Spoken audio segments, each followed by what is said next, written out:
we don't do the drag and drop method from the file on the computer. Rather, you need to open the image itself. So navigate to one of the pictures you've removed the background from already and open that up as well. Okay, so for example, I'm going back to my computer where I saved my file that we worked on yesterday, and I'm opening it up. What you should see is, look at your top of the toolbar here. There's tabs. So you should have a tab for the project and a tab for the image you just loaded. Okay, you guys, so now that you have two tabs open, go to your image tab, like mine. So that's one of my images. Go to that one. Look at your layers panel. Here's mine. And remember, since we removed the background, it got output as a separate layer. Okay, layer with the layer mask. Make sure that's selected. Secondly, we need to move this to our collage tab. So naturally, just go ahead and select your move tool. Look at your tools on the left-hand side. It's the very, very top one with all the arrows. Make sure that's selected. Now here's how it goes. You got to do this whole process from start to finish in order for it to work correctly. With your move tool, you can now click and drag and move your object around, right? So what I want you to do is click and drag it up to your collage tab. Wait for it to change. Move your cursor over your document and then let go. Okay? You can't let go while up here in the tab. It just disappears. You have to do the whole process. So again, from here, click and drag your image up to the tab. Wait for it to change. Move your cursor over the center of your document and then let go. Okay, the whole time you have your mouse held down. Good. That's one.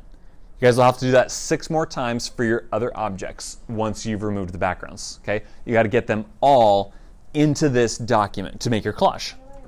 2 things.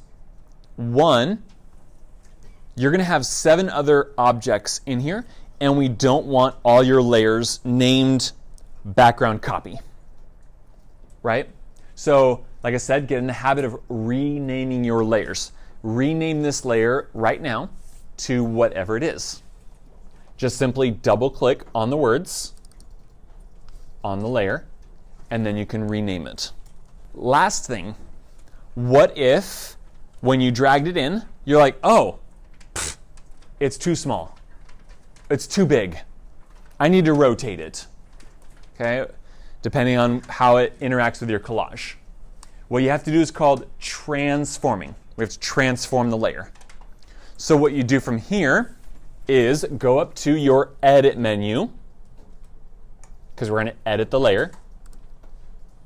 And then halfway down, you're looking for the option that says free transform. What that does is it brings up the bounding box, similar to cropping, and then you just click out and drag out your corners, like everything else.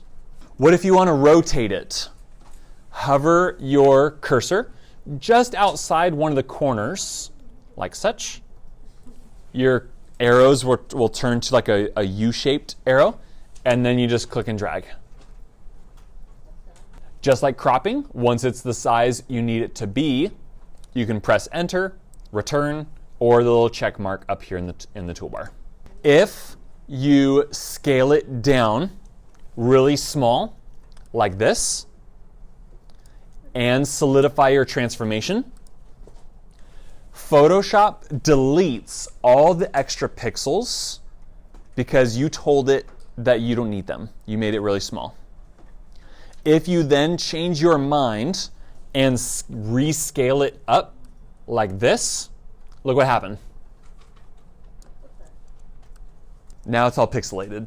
So don't make it small and then make it big. What you do instead is undo. Okay, undo. So for example, right? So here's normal. Pixels look good. And then I decide I need it smaller. And I click OK. And then I'd be like, oh, nope, too small. Undo.